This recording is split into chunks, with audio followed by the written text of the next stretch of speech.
So, hey everyone, today we're with Lejo Flores. He's a climate modeler, among other things, here at Boise State.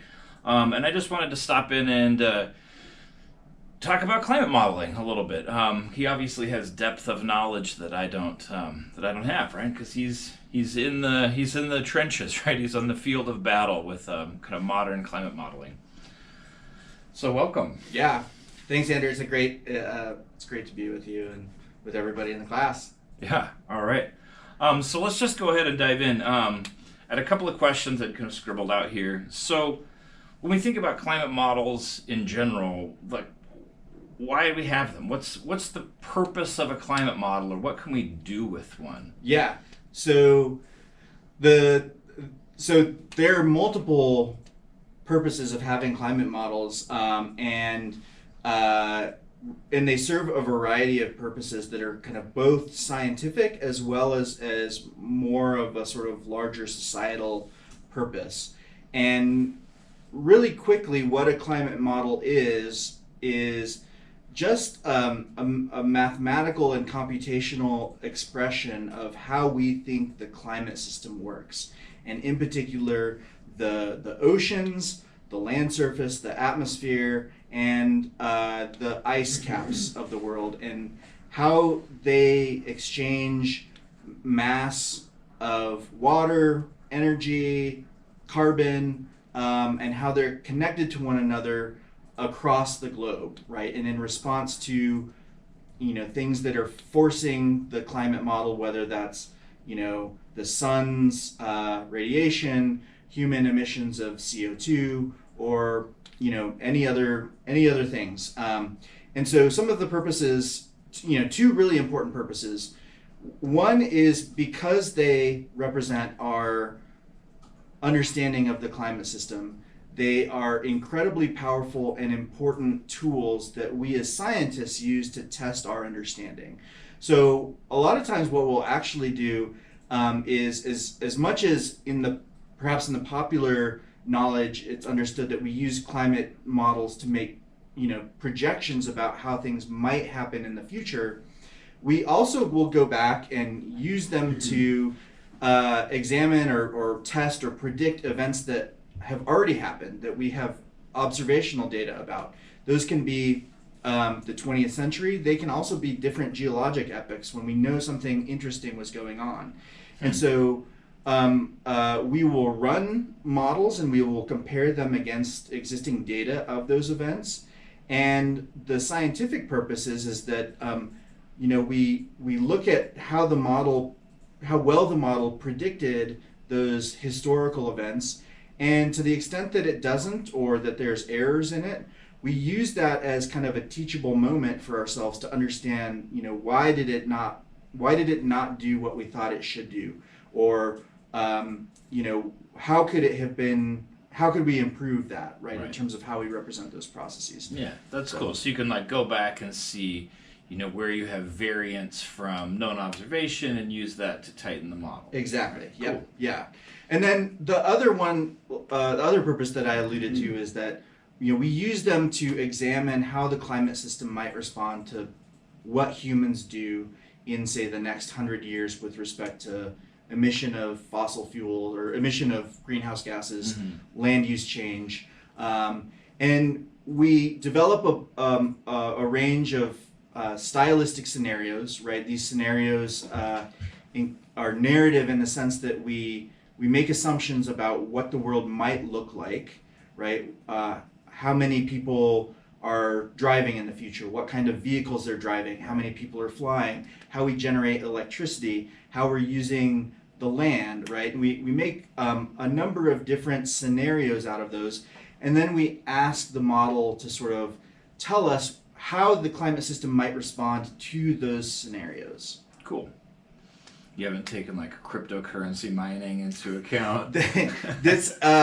Some people have suggested that, maybe tongue in cheek to begin with, but maybe it might be something we want to think about. Okay, so in your use of models, I've talked to the students about these kind of general, GCM, global climate models. What types of models do you look at, and like what specific parameters are interesting to you in your research group? Yeah, so our research group, and one of my doctoral students is behind us here doing this right now, but we use actually a lot of regional climate models, and you can think of those as kind of a microscope for the global system, right? So we are interested in how global climate change will affect us regionally here in Idaho, in the Snake River Basin, and more broadly in kind of mountainous regions of the world. Right. So we're interested in asking questions like, you know, how much snow will there be in some future scenario, right? Like how will these different scenarios of climate change affect our snowpack, affect our water supply, affect drought? So we're interested in understanding how global climate affects, in particular, kind of the water cycle in our region. And the way that we do that with those models is we actually just take the output of a lot of these global models and we use them as kind of the input to these kind of finer scale models. Okay. So your work really focuses on water and water availability. Obviously in Idaho, agriculture is a big part of our kind of state level economy. So is your work kind of being used to inform decisions on water usage and irrigation? It gets very close to that, and we work with, so there's a whole way of doing science that is referred to as co-production of knowledge, in which we go out to stakeholders, to water managers like the USGS, the Bureau of Reclamation, the Bureau of Land Management, the Forest Service, and we get to know them and have conversations about, what is it that, what decisions do you have to make, and what information do you already have, what information do you not have, what knowledge do you not have, what data do you not have that we might be able to supply. And we work with them to frame our research in a way that we're still answering really interesting scientific questions, but at the end of that, we're producing data sets, knowledge, information that's useful to those decisions, right? And so yeah, we are increasingly kind of working hand in glove with those managers to kind of help provide them data sets that support their decisions. Right. Yeah, so you're not just making data for the fun of Right. making data, you're making data that's got an application. Exactly. Okay, let me kind of think about what I'm talking about here. So, when we think about climate models, there's multiple climate models. Are there hundreds of models? Are there tens of models? Are all the people using the same model? How does that aspect of like all these different researchers in all these different places and a finite number of models, how does that work out? Yeah, so this is a great point, and it maybe underscores the way that science is versus perhaps the way it's perceived, in that, as you point out, right, there are modeling centers throughout the country and throughout the world that maintain these global models and also sort of regional models as well. But, these centers are sort of collections of a variety of different scientists. Some are hydrologists like myself, some are atmospheric scientists, some are oceanographers, some are, glacier dynamics, people. And we really, these models in and of themselves are pretty remarkable pieces of software, in that they're built kind of as a community model by all of those scientists, but also bringing in some software engineers, right, some developers, right, to make sure that the code is well written, right, that it runs fast, that we're using effective practices, that we're producing data sets in ways that people can use. And so they're really remarkable kind of community pieces of software. Cool. Throughout the world, there's probably there's an increasing number. So every year there's kind of another model.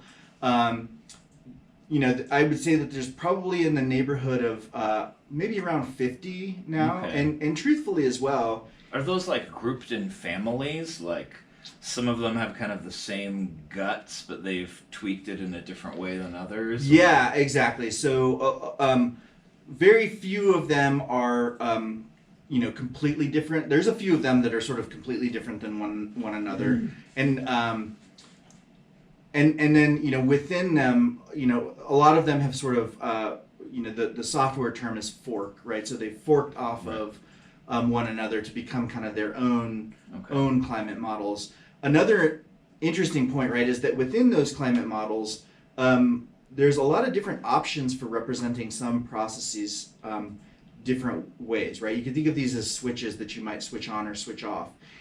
So each model in and of itself can be configured in ways that are actually really different from just different configurations of the same model. But I think one important point is that this diversity of models is actually kind of a good thing, because Right. it really gives us a broad spectrum, or for those, as I said, these models represent our best way of understanding, and in some of these places, in some parts of the model, people have different ideas about how different processes work.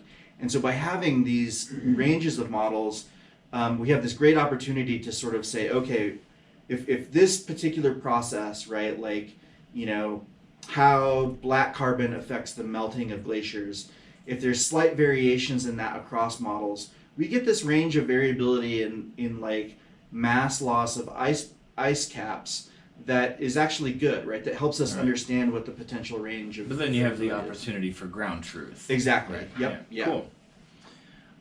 So when we think about models, and I guess you kind of alluded to this already, but if you were to evaluate a model, right? One of the things that you hear from time to time, particularly if you're in the dark corners of the internet, is like the models are all wrong. Right. Well, like I think we all understand, error bars and things like that. But like, what is the general consensus on a robust and useful and prognostic model? I guess to use a term.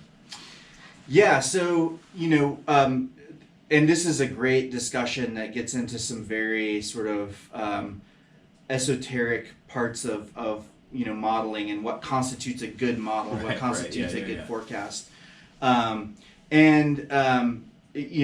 It really sort of the models in different facets, right, can have like really remarkable skill at predicting certain things, right? Some of the models, the regional models that we use, actually, we can predict historical precipitation with a pretty high, precision in our landscapes.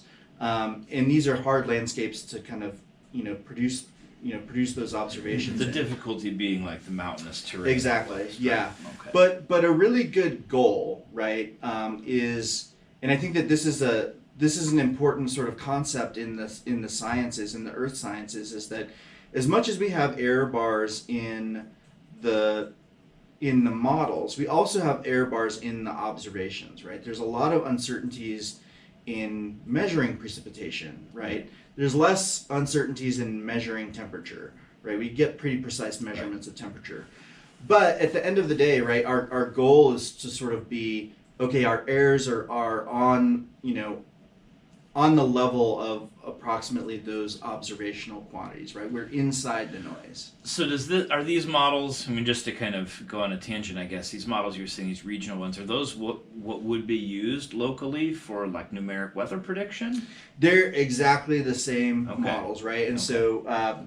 so the model we use is called the Weather Research and Forecasting Model, or WRF. And it's called research and forecasting because it's used both for research, both to say what happens when we poke on the system, what happens if we change some of the internal, processes, but also the forecasting bit, which is that, we want a forecast 24 hours from now about whether it's going to rain here in Boise. We're going to use that. Cool. So,